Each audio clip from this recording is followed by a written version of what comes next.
Halo traders pemula, hari ini saya akan bahas apa itu SL, TP, dan bagaimana cara menentukannya untuk traders pemula. So, udah penasaran? Langsung aja kita masuk ke materinya. Baik teman-teman, sekarang kita masuk dulu ke definisinya. Banyak yang belum tahu apa itu TP dan SL. So, izinkan saya untuk menjelaskannya terlebih dahulu. SL atau biasa kita sebut dengan stop loss adalah sebutan untuk membatasi kerugian yang terjadi karena invalid structure atau invalid tradingnya. Jadi analisa kita itu salah gitu teman-teman. Yang tadinya harus buy di sini naik ya kan, ternyata dia turun. Artinya itu invalid ya, sebutannya invalid. Contohnya kayak gini teman-teman. Ini kena SL teman-teman. Andi trading dengan modal $10. Andi membatasi kekalahannya dengan meresikokan minus $5. Jadi saat Andi menyentuh minus $5 itu tradingnya otomatis stop teman-teman, karena dia pakai SL. Otomatis tradingnya diberhentikan seperti itu. Dan artinya apa? Analisa Andi itu belum tepat atau strukturnya invalid karena tidak ada yang pasti teman-teman. Di trading itu tidak ada yang pasti. Yang ada kita memaksimalkan probabilitas yang ada. Sekali lagi saya ulangin, di trading itu tidak ada yang pasti. Yang pasti adalah kita bisa memaksimalkan probabilitas untuk mendapatkan take profit lebih besar dan memperkecil resiko yang terjadi, yaitu resikonya apa? Kehilangan uang lebih besar. So jadi di sini SL adalah salah satu cara untuk membatasi kerugian atau kekalahan dari trading teman-teman. Kayak gitu. Andi SL $5. Karena Andi pakai SL, maka masih ada nih teman-teman modalnya $5 lagi. Nyawanya nggak habis. Itulah fungsi utama dari stop loss atau SL. Selanjutnya take profit. Nah, udah tahu dong take profit apa? Take profit adalah sebutan untuk kita mengamankan profit yang sudah didapat dari trading. Contohnya, buy di angka 4.000. Ternyata dia naik ke 4.005. Artinya kan kita profit di 50 pips. 50 pips itu mempunyai nilai teman-teman, tergantung lot yang kita pakai. Nah, kita bisa mengamankan take profitnya dulu. Contohnya, modal Andi $10. Andi trading dan posisinya ini sudah running PNL-nya sebesar $10. Maka Andi telah mengamankan profit tersebut di $10. Saldonya yang dari awal $10 jadi $20 setelah TP. Kayak gitu. Intinya take profit adalah mengambil keuntungan aja. Udah gampangnya, simpelnya gitu aja. Tapi bahasa rumitnya kayak tadi ya teman-teman ya. Kayak gitu.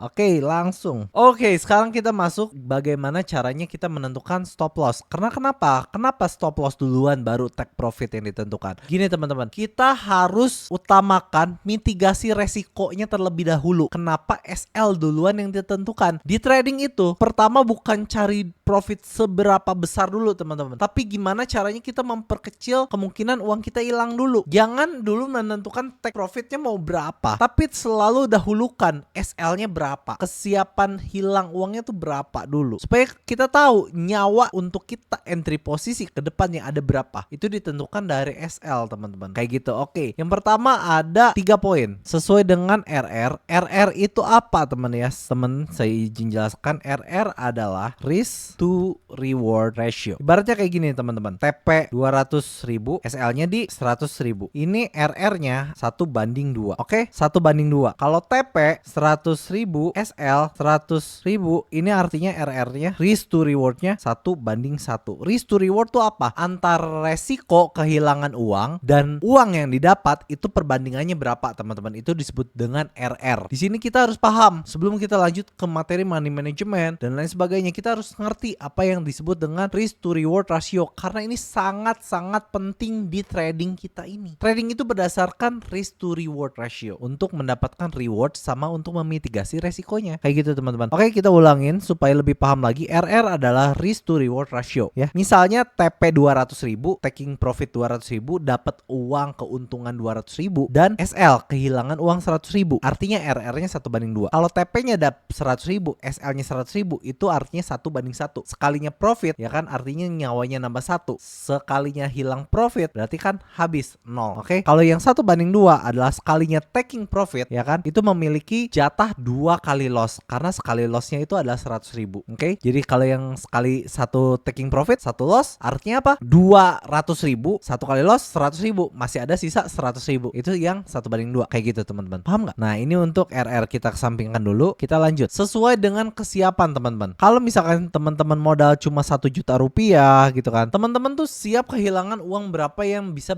membuat teman-teman tidur dengan nyenyak, yang bisa membuat teman-teman semua itu nggak pusing. Siap aja, oh oke, modal 1 juta, gue siap kehilangan duit 100.000. Artinya satu kali trade-nya teman-teman membatasi kerugiannya 100.000. Yang artinya kalau modalnya 1 juta, teman-teman punya nyawa berapa? 10 kayak gitu. Satu kali trade turun 100.000, loss, udah nggak apa-apa. Sesuaikan dulu nih teman-teman. Kalau misalkan 1 juta, oh saya sih siap hilang di 500.000. Artinya kan tradingnya high risk. Berarti teman-teman hanya punya nyawa 2 kali untuk trading. Loss 500.000, loss 500.000 itu 1 juta totalnya kayak gitu. Saya sih siap hilang uangnya di 200.000. Ya udah, set SL-nya di 200.000. Saat dia minusnya sudah menyentuh 200.000, tradingnya ke close dengan otomatis. Sehingga teman-teman masih punya modal 800.000 atau 4 kali trading lagi. Itu poin dari yang nomor 1 kayak gitu. Poin nomor 2 gitu kan, letakkan di bawah swing atau di atas swing. Nah, swing itu apa? Kalian bisa cek materinya di sini ya teman-teman ya, tentang penjelasan bagaimana caranya kita membaca tren bullish, bearish, dan sideways. Dan di situ bullish dan sideways dijelaskan tentang swing high dan swing low. Kita langsung aja masuk ke yang nomor 2 prakteknya di sini. Kalau teman-teman lihat di sini ya kan, di sini kita ada apa namanya? Zona sell di sini dan zona buy di sini. Oke. Ini disebutnya dengan swing, teman-teman. Ini disebutnya dengan swing. Ini swing ya kan? Ini juga swing, ini juga swing. Ya, setiap gundukan atau puncak itu disebut dengan swing high. Ini juga disebutnya swing. Setiap lembah ya, puncak yang kebalik ini disebutnya dengan swing low. Ini swing high, ini swing low. Nah, SL selalu ditempatkan di atas daripada swing itu sendiri. Misalkan kayak gini teman-teman. Saya di sini mau open sell ya di sini. Saya tentukan dulu SL-nya di mana teman-teman. SL-nya tuh saya pengennya di atas swing. Artinya di atas swing itu di mana? Bisa di sini, bisa di sini, bisa di sini. Sesuai dengan kesanggupan teman-teman siap hilang uang berapa. Oke, misalkan kita taruh di sini. Tuh lihat, risk reward ratio 3, artinya 1:3. Nah, TP-nya baru kita sesuaikan TP-nya mau di mana. Oke, TP-nya di sini. Artinya trade-nya 1:2. SL-nya di sini, TP-nya di sini. Nah, ya kalau misalnya SL-nya di sini 100.000, TP-nya 200.000, ya artinya 1:2. Kayak gitu. Kalau take profit teman-teman dapat 200.000, kalau SL teman-teman kehilangan uang 100.000. Itu contohnya. Ini di atas swing. Saya entry posisi misalkan di sini, teman-teman. Nah, pas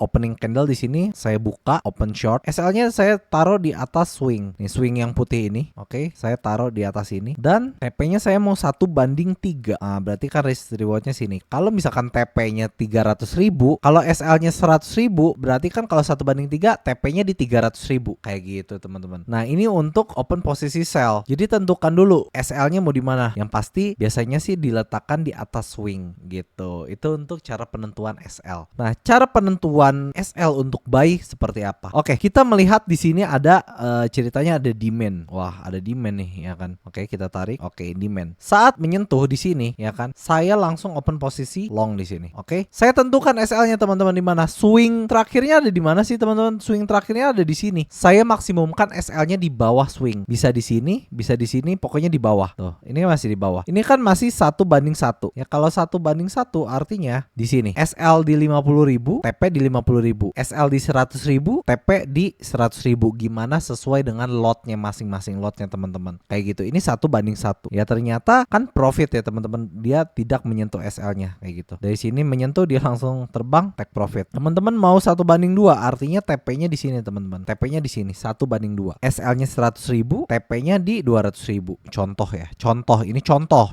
bukan perhitungan realnya, Kalau 1 banding misalkan di sini TP max-nya. Berarti ini 1:4 ya. Kalau teman-teman SL itu kena SL-nya cuma 100.000. Nah, ini kan di bawah swing teman-teman. Kalau TP berarti TP dapat 400.000. Gitu caranya menentukan SL adalah poin nomor 2 di bawah swing. Nah, swing. Sebenarnya nomor 3 juga sama-sama aja gitu kan. Bawah swing, ini sebutnya swing, ini juga di bawah sebutnya swing. Swing terdekat aja. Terserah teman-teman mau swing yang ini, mau swing yang ini, pokoknya SL-nya di bawah swing. Swing.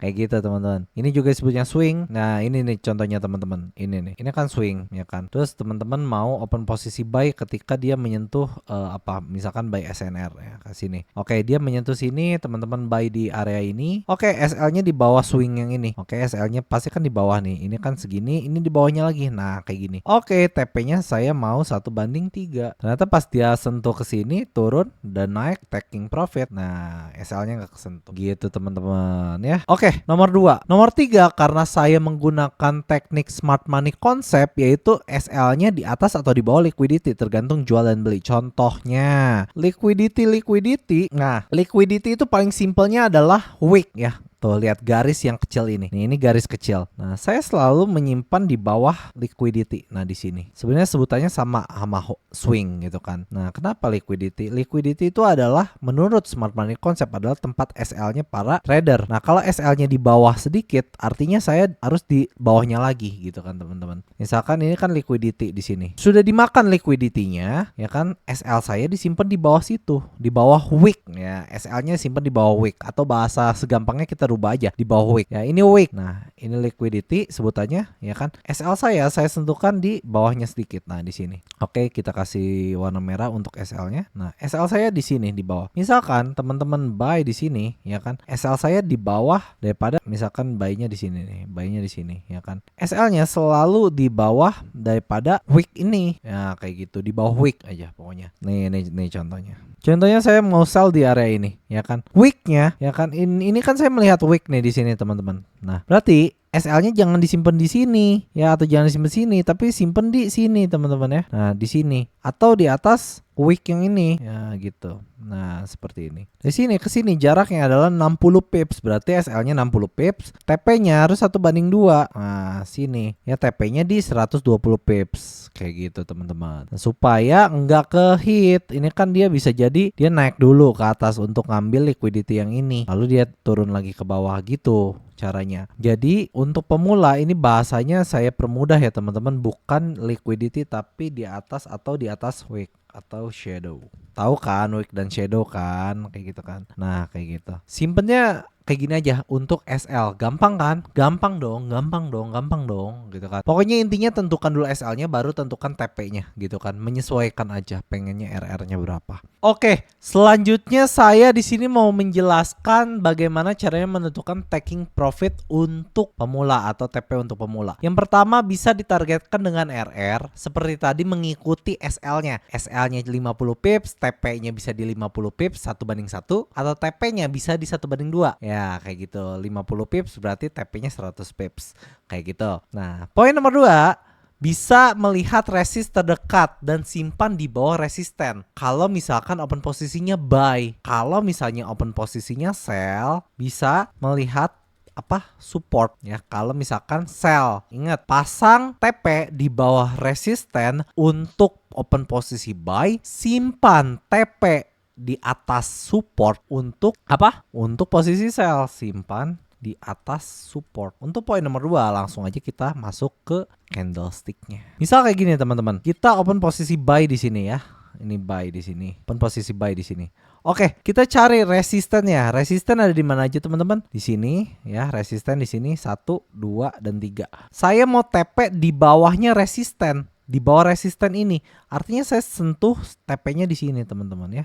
Tuh, RR-nya masih di 1/2. Ini masih sehat, teman-teman. Jangan sampai RR-nya kayak gini. Ini nggak sehat. Nah, oke. Simpan di bawah resisten. Nah, resistennya di sini. Ini sehat. Karena ini masih jauh, kita sini 1/5. Ini sehat banget. Masih dalam kriteria kita. SL di bawah swing, SL di bawah liquidity, SL di bawah wick. Ya, di sini masih bisa tuh. Entry di sini, SL di sini. TP di bawahnya, di bawah resisten. Dan akhirnya apa? Akhirnya kena di sini. Untuk memaksimalkan probabilitas daripada TP itu sendiri, jangan TP-nya disimpan terlalu tinggi. Kayak gitu, nggak kena tuh, nggak kena, keburu kepentok. Kenapa disimpan di bawah resisten? Karena resisten itu kan tempatnya mantul ke bawah. Kalau kita simpen TP-nya di atas resisten, ya dia mantul, ada kemungkinan atau probabilitasnya dia mantul ke bawah terlebih dahulu dan TP-nya nggak kena. Logis, simple aja kayak gitu, teman-teman ya. Selalu simpan TP untuk posisi buy di bawah atap. Oke. Nah, selanjutnya di sini ada demand. Oke, kita demand.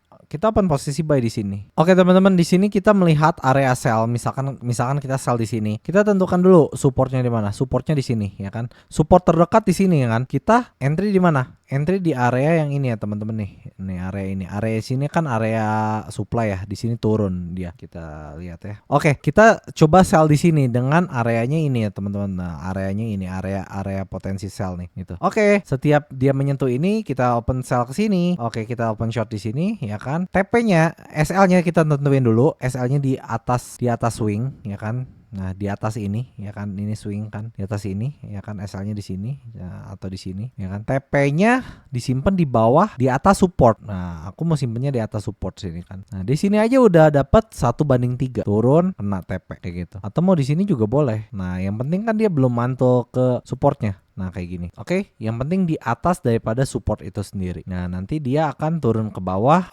kenain supportnya, dia mantul lagi ke atas kayak gitu. Yang penting di atas support itu sendiri gitu teman-teman. Ya langsung lanjut ke materinya. Ya klasifikasinya kayak gini. Nah intinya poin nomor 2 adalah titik buy udah dapat, tentukan titik SL. Lalu selanjutnya apa? Tentukan TP. Wah resistennya di sini. Simpen di bawahnya dikit ah. Udah simple gitu aja. Trading tuh simple aja gitu kan. Oke, gua sell, supportnya di mana? Gua simpen di atas support. Udah gitu aja, simple. Yang ketiga, klasifikasi time frame. Gini teman-teman, time frame 1 jam sama time frame 5 menit, 15 menit itu beda. Setiap ukuran satu candlenya nih ya. Kalau teman-teman mau tahu ukuran satu candle di 1 jam ya, dari sini ke sini itu 600 pips untuk satu candle dan swingnya jauh gitu teman-teman ya. Swingnya jauh, misalkan teman-teman di sini ke sini aja udah berapa teman-teman, 50 pips ya. Tuh, udah tinggi banget, beda di 1 menit. Tuh, lihat 1 menit time frame-nya ya. Time frame di 1 menit ukuran candlenya dari sini ke sini itu cuma 20 pips, 30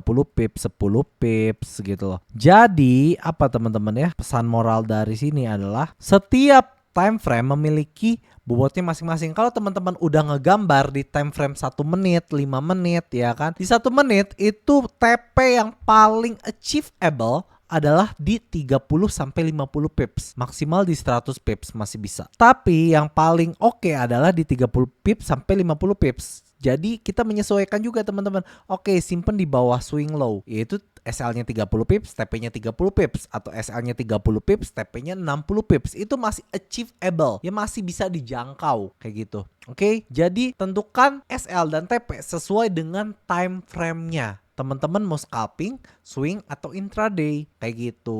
Oke, makanya saya selalu scalping di time frame 1 menit dengan SL 50 pips, TP juga 50 pips, SL 50 pips, TP 100 pips. Itu achievable gitu. Jadi klasifikasikan time frame sesuai dengan kita tradingnya ada di mana. Dan nomor 4 teman-teman, TP-nya misalkan TP max-nya ini di 300 pips. Oke, kita tentukan SL-nya 100 pips. TP1 di 100 pips. Kayak gini. Saya ketik aja biar kebayang. Kita tentuin dulu SL-nya mau berapa. SL-nya saya mau 100 pips. Ya kan nggak apa-apa 100 pips ya kan. Kenapa dengan 100 pips? TP1 ya kan sama dengan 100 pips juga. Yang artinya RR-nya berapa? RR 1:1. TP2 berapa? 200 pips. RR 1:2. TP3 300 pips. RR berapa? RR 1:3. Nah ini TP yang secara bertahap teman-teman ya. Tinggal dipilih ya. TP max adalah di 400 pips. Silakan dipoto, cekrek ya kan. Nah gini teman-teman. Oke, kalau misalnya teman-teman sudah mencapai TP1 mau lanjut ke TP2 ya kan, artinya teman-teman bisa pasang SL-nya ya. SL-nya itu dinaikin teman-teman ya. Jadi SL-nya di sini SL plus atau SLBE. Jadi SL-nya 0 gitu. Kalau TP-nya udah hit, wah udah dapat 100 pips nih. Pilihannya ada 2, close atau pindahin SL-nya ke titik entry, atau pindahin SL-nya di atas titik entry. Jadi resikonya SL-nya 0 kayak gitu. Oke, paham sampai sini untuk SLBE dan SL plus? Saya izin lanjut untuk menjelaskan apa itu SLBE dan SL plus. Intinya kayak gini, TP scaling adalah TP1, TP2, TP3. Ya TP-nya secara bertahap kayak gitu. Kalau teman-teman punya modal besar dan layernya lebih daripada 1, ini bisa menjadi solusi. Dan yang terakhir, sebelum saya melanjutkan kesalahan-kesalahan trader dalam menentukan TP dan SL, saya ingin menjelaskan apa itu SLBE atau SL plus. Nah, SLBE ya kan, atau sebutannya dengan stop loss break even. Stop loss break even apa teman-teman? Memindahkan SL dari titik SL-nya ke mana? Titik entry. Nah, gitu teman-teman. Ini sebutannya dengan SLBE. Misalkan ya kan. Misalkan entry di 4.000 ya kan. SL di berapa? 3995 ya kan. Artinya kan SL-nya 50 pips. Ternyata dia udah running teman-teman ke 4.000, 4.010 artinya kan udah running berapa? 100 pips. Ya kan? Si SL-nya ini yang dari tadi disimpan di 3995, SL-nya disimpan di mana? Di SL-nya dipindahin ke 4.000, SL-nya pindah ke 4.000. Jadi kalaupun dia turun kembali ya kan ke bawah misalkan gitu, ya dia paling minusnya ruginya 0 atau biasa kita sebut dengan apa teman-teman? Trading with zero risk gitu. Oke? Silakan difoto 321 cekrek, 321 cekrek. Nah, ini dia ya. Ini SLBE. Nah, kalau SL plus ya kan atau bukan stop loss tapi SL apa plus. Nah, memindahkan SL dari titik SL-nya ke titik di atas entry. Nah, ini doang bedanya. Misalkan entry di 4.000 ya kan. SL-nya di 3995 tadinya ya. SL-nya minus 50 pips. SL-nya dipindahin kemana teman-teman? SL-nya dipindahin ke 4.005 karena kan udah running di 4.010. Berarti kan kalau dia turun ke 4.005 ya kan SL-nya jadi profit. SL-nya jadi profit berapa? 50 pips. SL aja turun saat marketnya turun kembali ya kan atau tidak sesuai dengan TP max-nya kita, itu bisa mendapatkan profit 50 pips. Trading with zero risk teman-teman. Jadi tradingnya itu nggak ada resiko kayak gitu. Itu dengan SL plus atau SLBE pengertiannya. Nah, sampai sini paham nggak? Videonya memang terlalu panjang, tapi kalau misalkan teman-teman mengerti ini di luar kepalanya teman-teman, itu menjadi dahsyat teman-teman. Kayak gitu. Oke, pembahasan terakhir dari video ini adalah 3 kesalahan trader saat menentukan SL dan TP. Nah, ini fatal banget. SL-nya suka digeser-geser. Siapa nih yang suka geser-geser SL? Udah ditentuin. Terus kayaknya ada keyakinan harganya tuh bakal naik padahal lagi minus kan, nanti juga profit lagi.